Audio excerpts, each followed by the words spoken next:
Out here in Ontario County today with a guy that I haven't seen in a few weeks. Chris Beyea is fairly new to the racing world.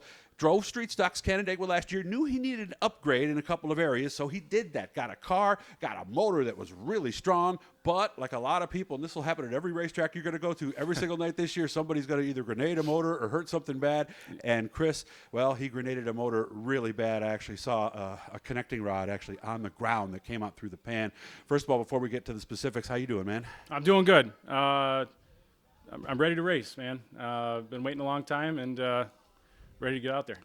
No, everybody was excited to get the Canandaigua yesterday. I was joking with you earlier. I said you might have been the only guy who might have smiled and said, "Yeah, I could use the extra day or two." Yeah, I could have used it.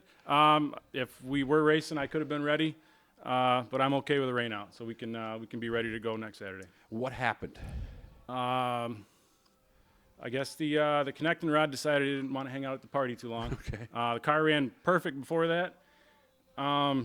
It's just one of those things that happens. You had another problem before that, you told me. Yeah, we had brake line went on the right rear, and I'm pretty sure that's why I looped it, because I didn't think it was anything I did. Next thing I know, I'm turned around, and the car wouldn't start. So came into the pits, the guys pulled it apart, and found the right rear brake line leaking all over the right rear. So now what happened when the big problem happened? Big problem. Next time we went out, got the brake fixed up, went out. Car was great for a lap and a half, and I thought I blew a drive shaft, actually. Why did it shake? A terrible vibration, yep. So I thought the drive shaft went or transmission broke, and then I tasted oil and saw the smoke and saw the oil light flashing at me, so I knew it wasn't good. I remember I was in there when they pushed you in. I mean, it's been a while since I've seen a rod actually shoot through the pan like that. Yeah, she wasn't shy. She went right through there. So what do we have now? There is a motor in there. Yep, that we can see.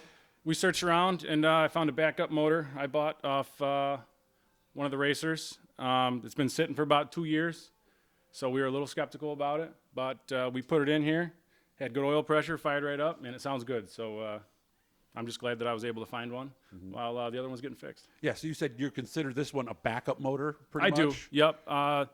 The motor nice to have one. Oh, absolutely, yep. Didn't want to get it this way, but no, nobody ever wants to. But hey, that's racing. So I don't think it's quite the piece that the original one was, but it's good enough to get me out on a track, turn laps, and I mean that's what it's all about. More than you had last year?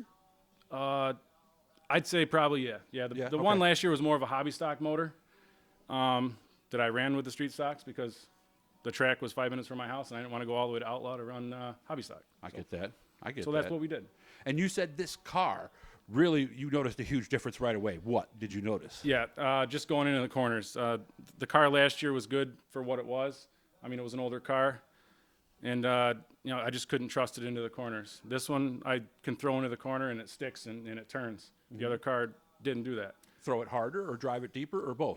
Both. You can drive this one in deeper. You can drive it harder, and it sticks and it turns, and that's what a racer wants. So are you driving in as deep as the guys that you want to be racing with? I don't know about that. I think I'm close now. Okay. I don't think I'm way off. I don't think I'll be lap traffic this year, which is good. I think anybody that spends as much money as we do wants to be competitive, and the guys that I race against every week are arguably the best on the East Coast. So I got no problem finishing 8th, 9th, 10th with these guys because they're that good. And then eventually 5th, 4th, 3rd. That's what I want. My goal this year is I want to finish top 5 one time, and I want to win a heat race. That's what I want to do. There you go. All right, so I'll see you on the scales. I hope so. Later this year for so. Chris's first heat-winning interview. And this is one of the things I love probably the most about racing, really. You said a lot of the guys in the division have just bent over backwards to help you out. Yeah, pretty much anybody that races at Canandaigua I've called or can call, and if I have a question or need a part, they're more than happy to help me out. It's really like a second family. And I like that because and I get that too because if you're in the way, they want to get you up to speed so that you don't mess them up because people think it's all they're just being nice, but in reality they have an interest in that too, don't they? 100%. Yep. Nobody wants to be in the way out there.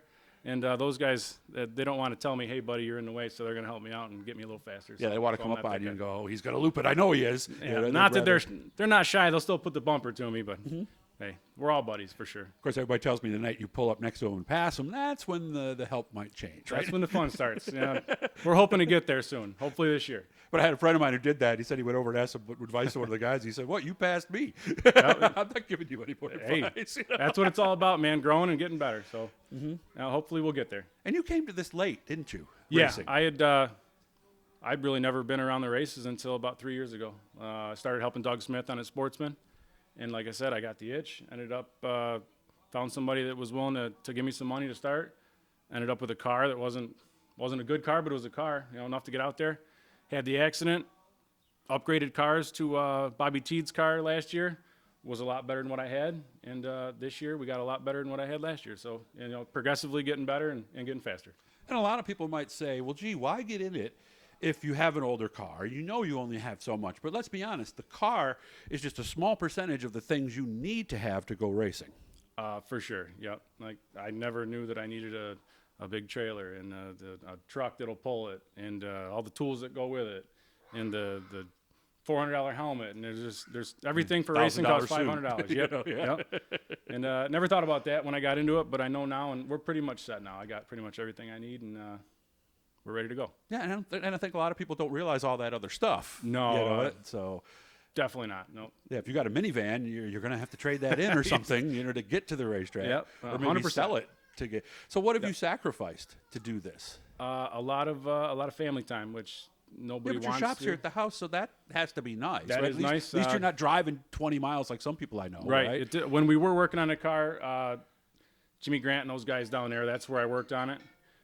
So they're about an hour away from me. So I was away from the house every night for 2-3 weeks getting it ready to go, and that kind of sucked, but.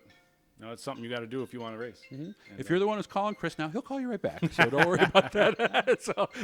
But that's the reality, right? It happens out here. Yeah, but you got your engine stand, you got everything, you got lots of spare tires. I mean, you're in pretty good shape. Yeah, here. little race shop. I'm still learning, but I got pretty much everything I need. And like I said, I wouldn't be able to do it without Jimmy Grant and those guys at the Grant Ranch, man. They without them, this car wouldn't be here. And after the blown motor, I got to really thank Doug Smith. Mm-hmm. He was here every night. He went with me to get the motor. He helped me put it in, and we did it ourselves, which is kind of cool. So we ready, or do we still have a couple things to do as of right now here on Sunday afternoon? Pretty much ready. I got to grind a couple more tires, and we're gonna throw it on the scales again. Okay. That's pretty much it. Other than that, we could load it in trailer and go to the track. Engine weigh about the same, I would think. I'm pretty sure it weighs. Right? Yep, it's the same block and everything. So I'm pretty sure it weighs about the same. Yep. Okay. All right. And you know your percentages, and you're comfortable. I'm with all learning the them. numbers. I'm learning them. I got a rough kind of a setup in our head that worked. We're going to tweak it a little bit and go from there. Yeah, and scaling can be a 5-minute job, can be a 2-hour job. For guys like me that don't know what they're doing, it's a 5-hour job. It's a 5-hour job. Hey. All right. Well, we'll get out and let him do that. So before I let you go, who do you want to say thanks to for getting you back to the track? I really want to say thanks to Jimmy Grant, the Grant Ranch guys, Kristen, my wife, I guess you'd say, for letting me do it. I know it's rough on her. It's rough on the kids. Doug Smith, and all the sponsors on the car. JWI, Wally's Pub, Hands Performance, Powder Coat, Pittsburgh Performance Care.